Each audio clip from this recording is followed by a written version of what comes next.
The attack was launched in the dead of night, a joint assault by America, France and Britain. 4 RAF Tornado bombers taking off from Akrotiri in Cyprus on a mission to punish the Syrian regime for its use of chemical weapons. President Trump announced the airstrikes in a mid-evening address to the nation. My fellow Americans, a short time ago, I ordered the United States Armed Forces to launch precision strikes on targets associated with the chemical weapons capabilities of Syrian dictator Bashar al-Assad. A combined operation with the armed forces of France and the United Kingdom is now underway. And there was a strong warning to the countries propping up the Assad regime, Russia and Iran. I also have a message tonight for the 2 governments most responsible for supporting, equipping, and financing the criminal Assad regime. To Iran and to Russia, I ask, what kind of a nation wants to be associated with the mass murder of innocent men, women, and children? The nations of the world can be judged by the friends they keep. No nation can succeed in the long run by promoting rogue states, brutal tyrants, and murderous dictators.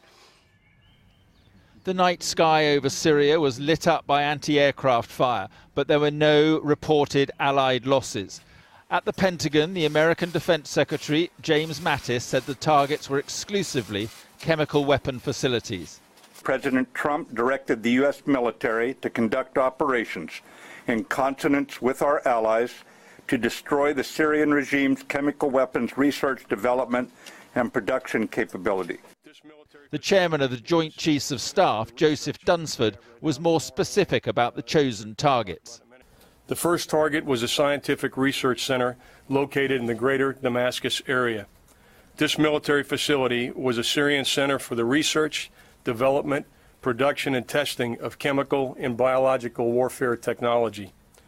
The second target was a chemical weapons storage facility west of Homs. The British Tornadoes returned safely to Cyprus. The strikes were carefully coordinated with the US and France. Theresa May had this to say. This evening, I have authorised British armed forces to conduct coordinated and targeted strikes to degrade the Syrian regime's chemical weapons capability and deter their use. We are acting together with our American and French allies, so there is no practicable alternative to the use of force to degrade and deter the use of chemical weapons by the Syrian regime. French jets were also in action, the French president playing a leading role in pushing for these strikes. He had said last year that the use of chemical weapons in Syria would be his red line. The Russians, who apparently did not fire on missiles or aircraft, issued a statement through their ambassador in the United States. A pre-designed scenario is being implemented, he said. Again, we are being threatened. We warned that such actions will not be left without consequences.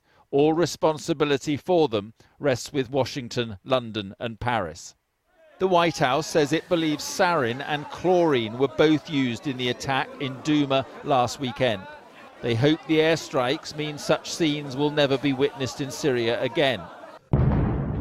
If they are, then the Americans say more attacks will follow.